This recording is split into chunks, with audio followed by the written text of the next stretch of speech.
नमस्कार। क्या आपको पता है ओल्ड पेंशन स्कीम में आपको कितनी पेंशन मिलेगी? तो चलिए आज हम इस वीडियो के माध्यम से समझते हैं कि ओल्ड पेंशन स्कीम में कर्मचारी की पेंशन का निर्धारण कैसे होता है। कर्मचारी स्टेट गवर्नमेंट की सर्विस में 60 वर्ष तक की आयु तक कार्य करता है और 60 वर्ष के पश्चात वह रिटायरमेंट होता है। कुछ कर्मचारी बीच में ही अपनी सर्विस छोड़ देते हैं और सेवानिवृत्ति ले लेते हैं, जिसको हम BRSS कहते हैं। इन दोनों ही स्थिति में ओल्ड पेंशन स्कीम के अंदर पेंशन का निर्धारण किस प्रकार किया जाता है, यह हम समझने का प्रयास करते हैं। ओल्ड पेंशन स्कीम के अंदर मुख्य रूप से कार्मिक को दो प्रकार से पेंशन मिलती है। एक जिसको हम कहते हैं फुल पेंशन और दूसरी स्वैच्छिक सेवानिवृत्ति BRSS, मतलब उसके अंदर हमें अनुपातिक पेंशन मिलती है। दोनों स्थिति में हमें कितनी पेंशन मिलेगी, इस बात को समझने से पहले हम कुछ ज़रूरी बातों को समझ लेते हैं, जिससे हमें इस विषय को समझने में आसानी होगी। कोई भी कर्मचारी महीने के अंतिम दिन रिटायर होता है, अर्थात अगर किसी की 60 वर्ष की आयु महीने की 16 तारीख को पड़ रही है तो वह उस महीने की 30 या 31 तारीख जो भी अंतिम दिन है उस दिन रिटायर्ड होगा। BRSS के मामले में तारीख भिन्न हो सकती है। कर्मचारी के सर्विस के दिनों की गणना करते वक्त इस बात का ध्यान रखा जाता है कि उसके अवैतनिक अवकाश कितने हैं, अर्थात उसकी UL कितनी है। इन कुल UL को उसकी कुल सर्विसों में से घटा दिया जाता है। उदाहरण स्वरूप हम समझते हैं कि किसी कार्मिक ने 28 साल 6 माह सर्विस की है, लेकिन उसके 6 माह UL यानी अवैतनिक अवकाश पर रहा, तो उसकी सर्विस की काउंट 28 वर्ष ही होगी। 6 माह उसकी टोटल सर्विस में से अवैतनिक अवकाश के घटा दिए जाएंगे। किसी कार्मिक को प्रोबेशन अवधि को लेकर संशय है तो यह जान लीजिए कि प्रोबेशन अवधि को भी कुल सर्विस में जोड़ा जाता है। सर्विस की अवधि की गणना अर्धवार्षिकी में। इस बात से तात्पर्य यह है कि मान लो आपने 26 साल सर्विस की है तो 26 साल में 6 माह के गुणक में 52 अर्धवार्षिकी होंगी, अर्थात 26 साल के डबल यानी 52 अर्धवार्षिकी होंगी। फुल पेंशन से तात्पर्य यह है कि किसी कार्मिक के अंतिम मासिक वेतन की बेसिक पे का आधा मासिक पेंशन वेतन पे, अर्थात किसी कार्मिक की अंतिम बेसिक पे 60,000 रुपये है तो उसकी अंतिम पेंशन बेसिक पे उसकी आधी मतलब 30,000 रुपये होगी। इसको फुल पेंशन कहा जाएगा।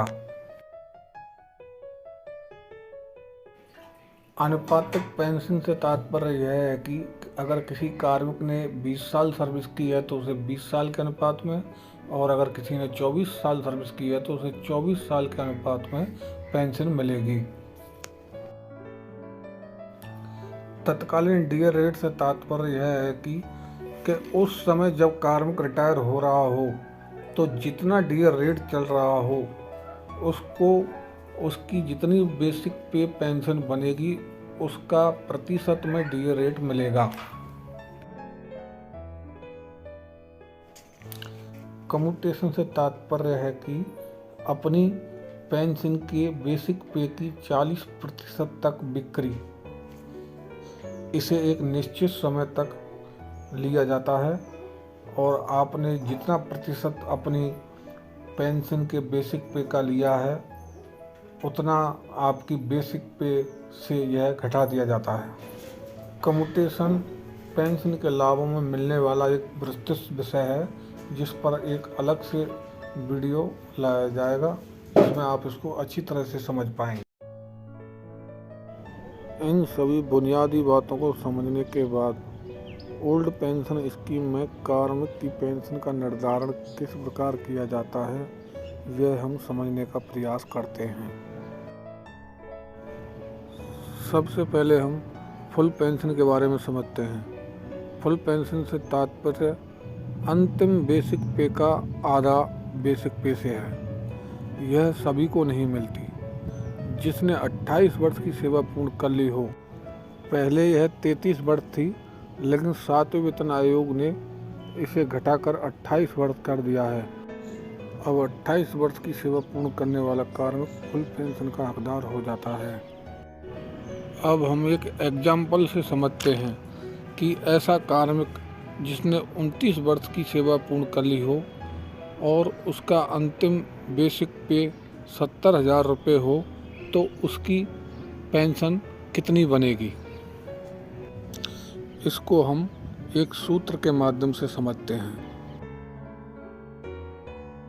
सबसे पहले कार्मिक की अंतिम मासिक पे लिखी जाएगी, उसके बाद उसे हम 2 से डिवाइड करेंगे। इसके बाद हम सर्विस की अर्धवार्षिकी लिखेंगे। यहाँ पर अधिकतम 56 अर्धवार्षिकी ही होंगी, क्योंकि गवर्नमेंट ने 28 वर्ष पर ही पूर्ण पेंशन का हकदार मान लिया है। 28 वर्ष से अधिक सर्विस करने पर कार्मिक की अर्धवार्षिकी 56 ही रहेंगी, भले ही उसने 60 वर्ष तक रिटायर होने तक 33 वर्ष राज्य सेवा की सर्विस की हो। अब इसको हम एक एग्जाम्पल के माध्यम से समझते हैं कि किसी कार्मिक ने 29 वर्ष सेवा पूर्ण कर ली है और उसका अंतिम बेसिक पे 70,000 रुपये था। यहाँ हमने अर्धवार्षिकी 56 ही ली है, भले ही उसने 29 वर्ष की सेवा पूर्ण की हो। 70,000 को 2 से डिवाइड करने पर 35,000 आता है और 56 से मल्टीप्लाई करने और 56 से ही डिवाइड करने पर पेंशनर मासिक पे 35,000 रुपये आती है, जिसका हम तत्कालीन डीए रेट 34% लगाएंगे तो उसका डीए 11,900 रुपये आता है, जिसको पेंशनर की मासिक पे में जोड़ने पर 46,900 रुपये मासिक पेंशन आती है। आज की स्थिति में 70,000 रुपये बेसिक पे पर वेतन लेने वाले कार्मिक की जिसने 28 वर्ष की सेवा पूर्ण कर ली हो, उसकी ओल्ड पेंशन स्कीम में इस प्रकार से पेंशन बनेगी। अगर कार्मिक कम्यूटेशन की सुविधा लेता है तो उसकी मासिक पेंशन में से जितना प्रतिशत पेंशन की बिक्री की है उतना कम हो जाएगी और डीए मिलाकर पेंशन मिलेगी। अब हम ओल्ड पेंशन स्कीम में स्वैच्छिक सेवानिवृत्ति बीआरएसएस में मिलने वाली पेंशन के बारे में समझते हैं। स्वैच्छिक सेवानिवृत्ति लेने के लिए कार्मिक के द्वारा 15 वर्ष की सेवा पूर्ण करना अनिवार्य है। पहले यह 20 वर्ष थी, जिसको 7वें वेतन आयोग ने घटाकर 15 वर्ष कर दिया गया है। यानी जो 15 वर्ष के बाद बीआरएसएस लेना चाहता है वो भी पेंशन का हकदार बन गया है। बीआरएसएस में ओल्ड पेंशन स्कीम के तहत कितनी पेंशन मिलेगी, इसको हम एक सूत्र और एग्जाम्पल की सहायता से समझने का प्रयास करते हैं। ऐसा कार्मिक जिसने 22 वर्ष की सेवा पूर्ण कर ली हो और वह बीआरएसएस लेता है, तो उसकी ओल्ड पेंशन में कितनी पेंशन होगी, यह हम समझते हैं। सबसे पहले हम उसका अंतिम बेसिक पे लिखेंगे, जिसको 2 से डिवाइड करेंगे। उसके बाद उसकी 22 वर्ष की अर्धवार्षिकी अर्थात 44 से मल्टीप्लाई करेंगे और जो भी आएगा उसका हम 56 से डिवाइड करेंगे। 22 वर्ष की सेवा पूर्ण करने वाले कार्मिक का अंतिम मासिक वेतन बेसिक पे 50,000 रुपये था। ओल्ड पेंशन स्कीम में हम उसकी पेंशन को निकालते हैं। यहाँ हमने अंतिम मासिक पे 50,000 को 2 से डिवाइड किया है और 44 से मल्टीप्लाई किया है, क्योंकि उसने 22 साल की सेवा पूर्ण की है तो 22 साल की अर्धवास की 44 होंगी और उसके बाद जो भी आएगा उसका हम 56 से डिवाइड कर देंगे। 56 इसलिए लिया जाता है कि पूर्ण पेंशन प्राप्त करने के लिए 28 वर्ष की सेवा पूर्ण करना जरूरी है।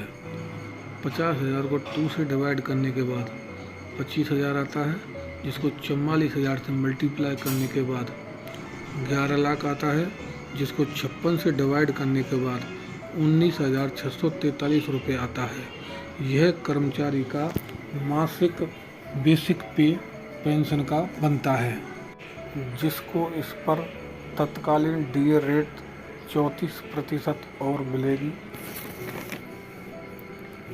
19,643 रुपये का 34% डीए 6,779 रुपये होता है, जिसको उसमें जोड़ने के बाद 26,322 रुपये मासिक पेंशन कर्मचारी को मिलेगी। इस प्रकार आप सभी ओल्ड पेंशन स्कीम में आपको कितनी पेंशन मिलेगी निकाल कर देख सकते हैं। अगर मैं आपको समझाने में सफल रहा हूँ तो आप चैनल को सब्सक्राइब ज़रूर कीजिएगा और वीडियो को लाइक और शेयर करना मत भूलिएगा।